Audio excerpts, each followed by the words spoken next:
নমস্কার প্রিয় দর্শক, সবাইকে প্রীতি ও শুভেচ্ছা জানিয়ে শুরু করছি ক্যালকাটা ডায়ালগসের এখনকার প্রতিবেদন। আমি মনোজ দাস।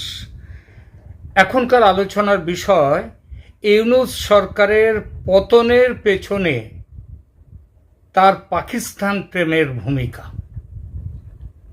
বছরখানেক আগে বাংলাদেশের রাজনৈতিক বিশ্লেষকদের, আজ থেকে বছরখানেক আগে, তখনও শেখ হাসিনা বাংলাদেশের প্রধানমন্ত্রী, তো সেই সময় দেখতাম বাংলাদেশের রাজনৈতিক বিশ্লেষকদের একটা বড় অংশের বুলি ছিল 1971 সালের মুক্তিযুদ্ধে সাহায্য করতে ভারত যে এগিয়ে এসেছিল, তা যত না মুক্তিযোদ্ধাদের পাশে দাঁড়াতে, তার চেয়ে বেশি ছিল পাকিস্তানকে দুটুকরো করে দুর্বল করে দিতে। তার মানে যে ভারত সেদিন যে লড়াই করেছিল মুক্তিযুদ্ধের, এবং যার পরিণামে 16ই ডিসেম্বর তাদের বিজয় অর্জন হয়, সেটা হচ্ছে ভারতের নিজের স্বার্থে, বাংলাদেশের মুক্তিযুদ্ধের স্বার্থে নয়। আচ্ছা, ঠিক আছে, এইটাকে ধরে নিয়ে শুরু করে যাক আলোচনাটা। তারা বলছিল কি, পাকিস্তানকে দু টুকরো করার জন্যে। নিরপেক্ষ দৃষ্টিতে দেখলে কিছু সত্যতা হয়তো কেউ খুঁজে পেতেও পারেন এই মন্তব্যে, এইসব মন্তব্যের পেছনে। রাজনীতির দৃষ্টি দিয়ে দেখলে ভারতের পক্ষে এরকম একটা মতলব থাকা যে একেবারে অসম্ভব, তা বলা যায় না। আবার বর্তমানে ভারত বিরোধী যে লবি বাংলাদেশের ক্ষমতা নিয়ন্ত্রণ করছে, তাদের পক্ষেও 71-এ ভারতের সাহায্য নিয়ে এমন একটা ধোঁয়া তোলাটাও রাজনীতির অঙ্গ হতে পারে। যদিও এরা মনে রাখে না যে ভারতীয় সেনা কিন্তু 71-এর যুদ্ধটা শুরু করেনি। 71-এর যুদ্ধে ঝাঁপিয়েছিল ভারতের সেনা ডিসেম্বর মাসের বোধহয় 3 তারিখ এরকম নাগাদ, 3 তারিখে। আর সেটা ঝাঁপিয়েছিল কখন? যখন ভারতের দুটো বিমানবন্দরে পাকিস্তানের বোমারু বিমান তারা আক্রমণ চালায়, তারপরে ভারত এগিয়ে আসে, লড়াইতে ঝাঁপিয়ে পড়ে। কিন্তু ঝাঁপিয়ে সেই মুক্তিযুদ্ধ শুরু হয়েছিল কবে? শুরু হয়েছিল 71-এর মার্চ মাসে, এবং তারপরে প্রায় 9 মাস পর, 9 মাস মুক্তিযোদ্ধারা লড়াই করেছিল। তারপরে ভারত অংশ নেয় সেখানে, যখন ভারত আক্রান্ত হয় পাকিস্তান বাহিনীর দ্বারা। অর্থাৎ যুদ্ধে ভারত সরাসরি জড়িয়ে পড়ে আক্রান্ত হওয়ার পর। সুতরাং ওই যে বলছে পাকিস্তানকে দুটুকরো করার জন্য এই লড়াই করেছিল ভারত, এটা ঐতিহাসিকভাবে অসত্য একটা কথা। আরও একটি ব্যাপার আছে, সে তার কথা বলবো, সেটা হচ্ছে বাংলাদেশের মানুষ এতদিন কিন্তু তাদের মুক্তিযুদ্ধ তাদের একটা বড় গর্বের জায়গা ছিল, দেখতে পাচ্ছি, খুব গর্বের জায়গা। আমার মনে আছে বাংলাদেশের এক ভদ্রলোক, বুদ্ধিজীবী গোছের মানুষ, নাটক করেন, তিনি মাঝে মাঝে আসতেন কলকাতায়। আমার থেকে বেশ খানিকটা সিনিয়র তখনই, এটা আমি বলছি আজ থেকে অন্তত বছর 30 আগের কথা। একদিন কি এক আলোচনায় মুক্তিযুদ্ধে এসে যখন বসতেন, তিনি কলকাতায় এলে আমাদের একটা চায়ের আড্ডায় তিনি এসে বসতেন মাঝে মাঝেই, যখন কলকাতায় আসতেন। একদিন কি এক আলোচনায় মুক্তিযুদ্ধের প্রসঙ্গ উঠেছিল, আড্ডায় একজন বলে ফেলেছিল, রাখুন আপনার মুক্তিযুদ্ধ, কত মুক্তিযুদ্ধ করেছেন সব জানা আছে। ওই লোকে লুঙ্গি পরিয়ে হাতে একটা রাইফেল বন্দুক গোছে দিয়ে পাঠিয়ে দিলেন, আর পাকিস্তান সেনার সাথে তারা যুদ্ধ করেছে। ভারতের সেনা না থাকলে এখনো পাকিস্তানি হয়েই থাকতেন, স্বাধীন হয়েছেন ভারতের জোরে। আরে বাপ রে বাপ, এই কথা বলার পর ভদ্রলোকের সে কি রাগ দেখেছিলাম সেদিন। অনেক কষ্টে আমরা তাকে থামিয়েছিলাম। সেই বাংলাদেশের বলেছিলাম, আরে ছেড়ে দিন, আপনারা তো লড়াই করে নিজেদের স্বাধীনতা নিয়ে এসছেন। তাদের গর্বের জায়গা ছিল এতটাই মুক্তিযুদ্ধ। আর সেই বাংলাদেশের এখনকার অর্বাচীনরা আজ কীরকম চিৎকার করে নির্বিকার বলে দিচ্ছে, 71 বাংলাদেশের মুক্তিযুদ্ধ নয়, ওটা ছিল ভারতের যুদ্ধ পাকিস্তানকে টুকরো করার জন্যে। তার মানে ভারত বাংলাদেশের মানুষকে ব্যবহার করেছিল, এইটাই তাদের বক্তব্য। এতে বাংলাদেশের মানুষের স্বাভিমানে কি আজ ঘা লাগে না? এমন কোনো কোনো বাংলাদেশের স্বাভিমানে ঘাম লাগে না এটা? অবশ্য আজ তোরা উল্টো পথে হেঁটে জন্মটাকেই অস্বীকার করতে চাইছে, সুতরাং ঘা আর লাগবে কেন? যে কথা বলছিলাম, বাংলাদেশের শাসন ক্ষমতা বর্তমানে যাদের হাতে, তারা বিশ্বাস করে পাকিস্তান টুকরো হয়েছিল ভারতের চালে। এটা যখন তাদের বিশ্বাস, তখন তারা এটাও নিশ্চয়ই জানে সেই পাকিস্তানকে আমন্ত্রণ করে বাংলাদেশে নিয়ে এলে ভারত খুশি থাকতে পারে না, খুশি হতে পারে না, ভারতের রাগ হতেই পারে। ক্ষমতা দেখুন, রাজনীতি করতে এসছে প্রত্যেকটা দেশ তাদের নিজেদের প্রভাব সব জায়গায় চালাতে চায়, অন্তত প্রতিবেশী দেশগুলোকে তো বটেই। তো সেই হিসেবে ভারত বাংলাদেশের ওপরেও তাদের যে প্রভাব, তাদের প্রভাবের মধ্যে রাখতে চেয়েছিল, রাখবে। যেমন আমাদের সমস্ত ভারতের আশপাশের সমস্ত রাষ্ট্র যেগুলো রয়েছে, নেপাল, ভুটান, তারা মাঝে মাঝে, ভুটান নয়, নেপাল তো মাঝে মাঝে এদিক ওদিক ছোটে, চীনের দিকে টিকে ছোটে, আবার ফিরে আসে কয়েকদিন পর। মাঝখানে সিংহলের সাথে শ্রীলঙ্কা, তাদের সাথে খুব মানে হবনবিং বেড়ে গিয়েছিল চীনের, তারপর তারাও আবার ফিরে আসে। আবার তাদের এই 2 বছর আগে যে গোলমালটা হয়েছিল, তখন ভারতই তাদেরকে সাহায্য করে বাঁচায়। তো সেই জন্যে বলছি, ক্ষমতায় না থেকে বলা, ভারতের বিরুদ্ধে বলা, আর ক্ষমতায় থেকে বলা, এই দুই সময়ের বলার মধ্যে অনেক ফারাক থাকে। ক্ষমতায় বসলে তার দায়িত্ববোধ বাড়ে, এবং দায়িত্ববোধ বাড়লে তার পরিণাম, তার যা প্রকাশ, সেটা তাদের কথার মধ্যে থাকা উচিত। হুটহাট করে আজে বাজে কথা বললো, যেগুলো ইউনুস, তার দল কি বলবো, ইউনুস গঙের কথা বলবো না, ইউনুসের নিজেও কত রকম বাজে কথা বলে আজকে সম্পর্ক কোন জায়গায় নিয়ে চলে গেছে, সেটা একবার ভেবে দেখুন। সুতরাং ইউনুস যখন ক্ষমতায় বসেছিল, তখন তার এই যে জিপটাকে না, জিপটাকে সামাল দেওয়া উচিত ছিল, আর তার সঙ্গে যারা রয়েছে তাদেরও জিপটাকে সামাল দেওয়া উচিত ছিল। তাদের মনে রাখা উচিত ছিল, পাকিস্তানের সাথে বন্ধুত্ব করলে ভারত খুশি হবে না, আর ভারত খুশি না হলে তারা বাংলাদেশকেও দেখবে না, বরং বাংলাদেশকে কত দিকে ফেলা যায়, কত দিকে তাদের ধাক্কা মারা যায়, সেই জিনিসটাই তারা করবে। কিন্তু সেটা এতদিন করেনি, বরং বাইডেন ওদিক থেকে নানা রকমভাবে উস্কানি দেওয়া সত্ত্বেও বাংলাদেশের সাথে সম্পর্ক খারাপ করতে কিন্তু যায়নি। এত কিছুর পরেও, পাকিস্তান থেকে আলু, পেঁয়াজ, চিনি টিনি সব আনার পরে, এমনকি অস্ত্রশস্ত্র আনার পরেও আবার সেদিন বলেছে 50,000 টন চাল বাংলাদেশ চেয়েছে ভারতের কাছে, ভারত পাঠিয়ে দিয়েছে। এতদিন ধরে যে মোটর পার্টসের গত 15 তারিখ পর্যন্ত ছিল, দিতে চায়নি, এখানকার থেকে বন্ধ রেখেছিল সমস্ত ব্যবসায়ীরা, সেটাও শুনেছি চালু হয়ে গেছে। এখন আবার যে বিভিন্ন জায়গায়, অবশ্য ভারতের ব্যবসায়ীরা যে সমস্ত জায়গায়, তারা কিছু কিছু জায়গায় তারা আটকে রেখে দিয়ে দিয়েছে, তারা মাল যেতে দিচ্ছে না, মাল আটকে রেখে দিয়েছে। এরকম কিছু কিছু হতেই পারে, কিন্তু ভারত রাষ্ট্রীয়ভাবে বাংলাদেশের সাথে কোনো রকমভাবে তার বিরুদ্ধাচরণ এখনো পর্যন্ত করেনি।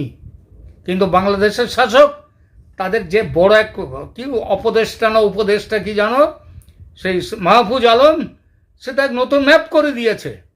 তারপরেও আবার ভালোবাসা চায়। যাই হোক, ইউনুসের উচিত ছিল এই যে পাকিস্তানের সঙ্গে সম্পর্কটাকে লিপ সার্ভিস দিয়ে একটু দূরে সরিয়ে রাখা, কারণ তাদের জানা উচিত ছিল ইউনুসের, তাতে ভারত খুশি হবে না পাকিস্তানকে ঘরে নিয়ে এসে দাওয়াত দিলে।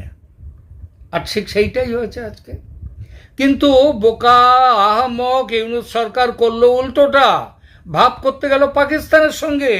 আর এটাতে যে শুধু ভারত খেপে গেল তা নয়, খেপে গেল আমেরিকাও। আজ যে ইউনুসের পালাবার কথা হচ্ছে, তার দেশের অনেক কারণ আছে। এই কারণগুলো কিন্তু অনেকটাই যদি হতো, আপনি ভাবুন তো, আজকে যদি বাংলাদেশ ভারতের সাথে সুসম্পর্ক রাখতো হাসিনা চলে যাওয়ার পর, তাহলে বাংলাদেশের অভ্যন্তরে আজকে যে ক্ষতিগুলো হচ্ছে সেটা হতে পারত। যদি আজকে কাঁচামালের অভাবে তাদের কারখানা বন্ধ হয়ে যাচ্ছে, মানুষ খেতে পাচ্ছে না, 1.5 গুণ দাম দিয়ে 2 গুণ দাম দিয়ে ভারত যে খাবারগুলো পাঠিয়েছে, আলু, পেঁয়াজ, চাল, ডাল পাঠিয়েছে, সেইটাই আবার দুবাই আবার চলে আসছে পাকিস্তানের কাছে, এই বাংলাদেশের কাছে চলে আসছে। 1.5 গুণ 2 গুণ দাম দিতে হচ্ছে, এবং অর্থনীতি ভেঙে পড়ার ফলে সেখানে প্রচণ্ড রকমের ভ্যাট লাগানো হয়ে গেছে। ফলে মানুষের প্রাণ ওষ্ঠাগত হয়ে গেছে, ত্রাহি ত্রাহি ডাক উঠেছে। আর তারপরে দেখুন, ওদিকে ইউনূসের এমন অবস্থা, যখন এইভাবে সে সমস্যার মধ্যে পড়ে যাচ্ছে, তখন ওদিকে বাইডেনের বিদায় হয়ে যাচ্ছে। বাইডেন হেরে গেল ভোটে, বিদায় হচ্ছে। সুতরাং ইউনূসের সব দিক দিয়ে ইউনূসের সামনে এখন মহা বিপদ। অনেকেই বলেন ট্রাম্প ইউনূসকে সহ্য করবে না, কারণ ওর সাথে পুরনো শত্রুতা আছে। দেখুন, রাজনীতিতে এই পুরনো শত্রুতার খুব একটা মূল্য থাকে না। যিনি আজকে ট্রাম্প, তিনি প্রতিনিধিত্ব করছেন তার দেশ আমেরিকার যেটা তাদের সম্পর্কে, তাদের পক্ষে যেটা ভালো হবে তারা সেটা করবে। ট্রাম্প এখানে একটা স্লোগান তুলেছেন, great make America great again, MAGA. সুতরাং আমেরিকাকে গ্রেট করো, তার দিকেই হচ্ছে ট্রাম্পের নজর। তিনি ওই তার নিজের সম্পর্ক ইউনূসের সাথে কি, এটা নিয়ে তার কোনো মাথা ব্যথা নেই। এটা আমি মনে করি, ট্রাম্পও তাই মনে করেন। কিন্তু আজকে পরিস্থিতি ভেবে যে জায়গায় এসে গেছে, সেটা হচ্ছে এই ইউনূস ভারতকে চটিয়ে দিয়ে পাকিস্তানকে ঘরে ডেকে নিয়ে এসে নিজের পায়ে সব থেকে বড় যে কুড়ুলের ঘা, সেটা মেরেছেন। কীরকম কুড়ুলের ঘা মেরেছেন? যেমন ধরুন, ইউনূস ভেবেছিলেন উনি ভারতের সাথে পাঙ্গা নেবেন, ভারতের সাথে পাঙ্গা নিয়ে নিজের ক্ষমতা দেখাবেন, উনি কত বড় প্রশাসক, কত বড় নেতা, কত বড় রাষ্ট্রীয় রাষ্ট্রীয় শক্তির উনি অধিকারী। ইউনূস ভেবেছিলেন ভারতকে বাদ দিয়ে চীন আর পাকিস্তানের সঙ্গে মিলে একটা জোট তৈরি করবেন, এবং এই অঞ্চলে বারবার বলছিলেন না, উনি কিছুদিন আগে ওনারা ব্রিক্সের মেম্বার হতে চান, ওরা নানা রকম সংগঠন তৈরি করতে চান, এইসব বলছিলেন না? তো চীনকে নিয়ে আর পাকিস্তানকে নিয়ে, সেই সঙ্গে তুরস্ক কয়েকটা দেশ এদিক ওদিক আছে, তাদেরকে নিয়ে উনি আর একটা শক্তি হয়ে উঠতে চাইছিলেন ইউনূস সাহেব। এদিকে চীনকে নিয়ে জোটের তীব্র বিরোধী হচ্ছেন আবার ট্রাম্প, কারণ ট্রাম্পের মূল শত্রু হচ্ছে চীন। কারণ বাণিজ্য শক্তিতে আমেরিকার সাথে পাল্লা দেওয়ার ক্ষমতা আছে চীনের, এমনকি আমেরিকাকে ছাড়িয়ে সে উঠে যাচ্ছে চীন। সুতরাং আমেরিকাকে গ্রেট করতে গেলে, আমেরিকাকে বাঁচাতে গেলে চীনকে মূল শত্রু হিসেবে চিহ্নিত করে তার জন্যে এগিয়ে যেতে হবে। আর সেই কাজটা করছেন ট্রাম্প। করছেন কি, এশিয়া এবং দক্ষিণ পূর্ব এশিয়াতে ভারতকে, জিওপলিটিক্সের ভারতকে তারা মানে আমেরিকা এবং ট্রাম্প ভীষণভাবে বেশি গুরুত্ব দিচ্ছেন, এবং ভারতের নেতৃত্বে এখানে আমেরিকা চীন বিরোধী জোট করতে চাইছে। সুতরাং ইউনূসকে ক্ষমতায়, ইউনূস আবার ওই চীনের জোটের মধ্যে, পাকিস্তানের জোটের মধ্যে, সেই জন্য ইউনূসকে ক্ষমতায় রাখার বিরুদ্ধে ট্রাম্প। দ্বিতীয়ত, পাকিস্তানের বর্তমান শাসকদের চরম বিরোধিতায় ট্রাম্প। কেন? কারণ উনি জানেন পাকিস্তান এটা হচ্ছে দুমুখো সাপ। একদিকে সে তালিবানের সাথে সম্পর্ক রাখতে চায়, আবার তালিবানকে মারার জন্য সে হাক্কানি নেটওয়ার্ককে টাকা দেয় পেছন থেকে। এগুলো সব আমেরিকার কাছে এগুলো সব ধরা পড়ে গেছে। এবং এই হাক্কানি নেটওয়ার্ক, আফগানিস্তানের এই হাক্কানি নেটওয়ার্ক হচ্ছে আবার আমেরিকায় নিষিদ্ধ সংগঠন, সন্ত্রাসবাদী সংগঠন। ট্রাম্প যুদ্ধের বিরুদ্ধে, কিন্তু তার মানে এই নয় যে সমস্ত রকম যুদ্ধের বিরুদ্ধে তিনি। অপ্রয়োজনীয় যে যুদ্ধ বা অকারণে পৃথিবীর হাওয়া যারা গরম করে দিচ্ছে, যে যুদ্ধ দিতে পারে গরম করে, ট্রাম্প হচ্ছেন সেই যুদ্ধের বিরুদ্ধে। তিনি আসতে না আসতে দেখুন কানাডার জাস্টিন ট্রুডোর উইকেট পড়ে গেছে, সিরিয়াতে আসাদ চলে গেছে, লেবাননের হেজবুল্লাহ শেষ, হামাসের সঙ্গে ইসরায়েলের শান্তি চুক্তি শেষ পর্যায়ে, ইয়েমেনের হুতি বিদ্রোহীরা যাতে ইরানের সাহায্য না পায় তার জন্য কড়া নজর আমেরিকার, কথা চলছে, এবং ইরানকে হুঁশিয়ারি দিয়ে দেওয়া হয়ে গেছে। কেন দেওয়া হয়েছে? যদি হুতি বিদ্রোহীদের মদদ দিয়ে ইসরায়েলের বিরুদ্ধে কিছু করা হয়, তাহলে আমেরিকা কিন্তু ছাড়বে না। আপনারা জানেন 2016 সালে ক্ষমতায় এসে পুরো আরব দেশের ব্যাপারে একটা নতুন সিদ্ধান্ত নিয়েছিলেন ট্রাম্প, এবং ট্রাম্পের সাথে সহযোগিতায় কে ছিলেন? ভারতের বিদেশ মন্ত্রী জয়শঙ্কর, যে অ্যাব্রাহাম চুক্তি, শান্তি চুক্তি যেটা হয়েছিল তখন বিভিন্ন আরব দেশের সাথে ইসরায়েলের, তার মূলে ছিল ট্রাম্পের প্ল্যানিং। সেই জন্যে ট্রাম্প চায় মধ্য এশিয়ায় শান্তি থাক। এই শান্তির বিরুদ্ধে যারা তাদের ট্রাম্প কিন্তু সহজে ছাড়বে না, ইরানকেও ছাড়বে না যদি ইরান তার রাস্তা না পাল্টায়। এবং ইরানকে তার রাস্তা না পাল্টালে যেটা ইরাকের যে গতি হয়েছে সাদ্দাম হোসেনের, সেই গতি হবে ইরানের। অলরেডি সেখানকার ধর্মীয় গুরু আয়াতুল্লাহর এগেনস্টে, আলী খোমেইনির এগেনস্টে বিরুদ্ধে সেখানে কিন্তু মানুষ রাস্তায় নামা শুরু হয়ে গেছে। যত দিন যাবে তত এগুলো বাড়বে। পাকিস্তানের বিরুদ্ধে কেন রাগ? প্রথম কথা হচ্ছে ইমরান খানকে ফিরিয়ে নিয়ে আসার ব্যাপারে অলরেডি বলে দিয়েছেন ট্রাম্প, ইমরান খানকে নিয়ে আসতে হবে। কারণ যেভাবে তাকে পদ থেকে সরানো হয়েছিল সেটা অন্যায়। আর হাক্কানি নেটওয়ার্কের সঙ্গে গোপন চুক্তি করে আফগানিস্তানকে অশান্ত করার চেষ্টায় ব্যস্ত হচ্ছে পাকিস্তান। এই আফগানিস্তানের পাশ দিয়ে এবং আমাদের বালুচিস্তানের ওপর দিয়ে চলে এসছে ওদের বিআরআই প্রকল্প চীনের। এখন কদিন আগে আফগানিস্তানে বোমা ফেলে এখন পস্তাচ্ছে পাকিস্তান। ভারতে গিয়ে এসেছে আফগানিস্তানের সাহায্যে, যাতে চীনকে চাপে রাখা যায়। আবার ওদিকে বালুচ বিদ্রোহ বালুচিস্তানে, পাকিস্তানের মধ্যে গিলগিট বালতিস্তান বিদ্রোহ শুরু হয়ে গেছে। পাকিস্তান এক নয় একাধিক টুকরোয় পরিণত হতে চলেছে খুব শিগগির। আর পাকিস্তান না থাকলে, বালুচিস্তান যদি আলাদা দেশ হয়ে যায়, তাহলে CPC, China Pakistan economic corridor, সেই বিশ্ব জুড়ে বাণিজ্যের যে ফাঁদ ফেলেছে চীন, সেই ফাঁদ শেষ হয়ে যাবে, ধ্বংস হয়ে যাবে। এবং ধ্বংস হওয়ার মুখে এখন চীনের পরিস্থিতি এখন ভয়ঙ্কর খারাপ জায়গায় চলে গেছে। এই আমেরিকার কাঁধে চেপে চীন শিল্পোন্নত দেশ হয়েছিল।